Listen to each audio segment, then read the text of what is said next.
We're going to be comparing fractions that have the same numerator. So what part of the fraction is the numerator? I'll give you a hint. Denominator is down. So my denominator is the bottom number, and my numerator is the top number. Denominator is the total number of equal parts, and my numerator is the number of shaded or selected parts. Okay, so if we're comparing fractions that have the same numerator, the denominators are going to be different. All right, so let's put up a few fraction strips here so we can compare them.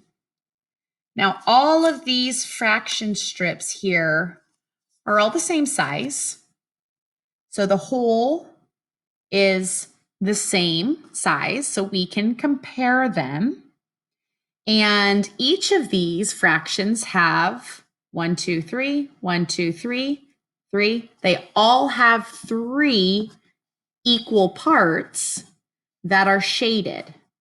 So our numerator for each of these fractions is 3, but they all have different denominators. They are all split into a different number of equal parts. How many equal parts is the red strip split into? 1, 2, 3, 4, 5, 6. It is split into 6 equal parts. Therefore, 3/6 is shaded. Our orange one, 1, 2, 3, 4, 6, 7, 8, 9, 10, 11, 12 equal parts. Our white one, 1, 2, 3, 4, 5, 6, 7, 8, 9, 10 equal parts. And our purple strip is split into 5 equal parts. So we have 3/6, 3/12, 3/10, and 3/5 to compare. Now, what do you notice about the equal parts for each of these strips? Do you notice anything? How do the parts on the red strip compare to the parts on the orange strip? How do the parts on the white strip and the purple strip, how do they all compare to each other? Our denominator, we have 6. What do you notice about those parts versus 12 parts, each of the 12 parts? Each of the 10 parts and each of the 5 parts. I hope you're noticing that the greater the denominator, the smaller the parts. When I have less number of pieces, less number of equal parts, that means that that piece is bigger.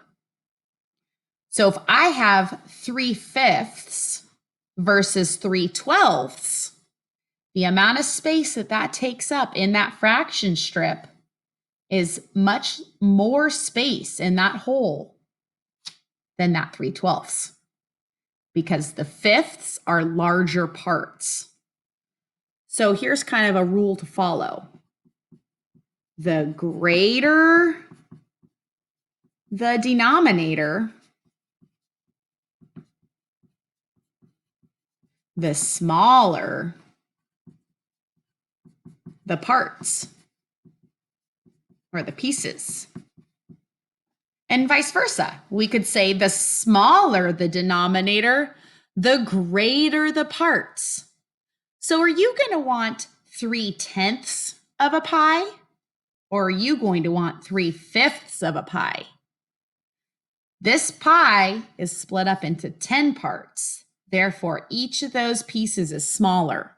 But this pie is split into only 5 parts.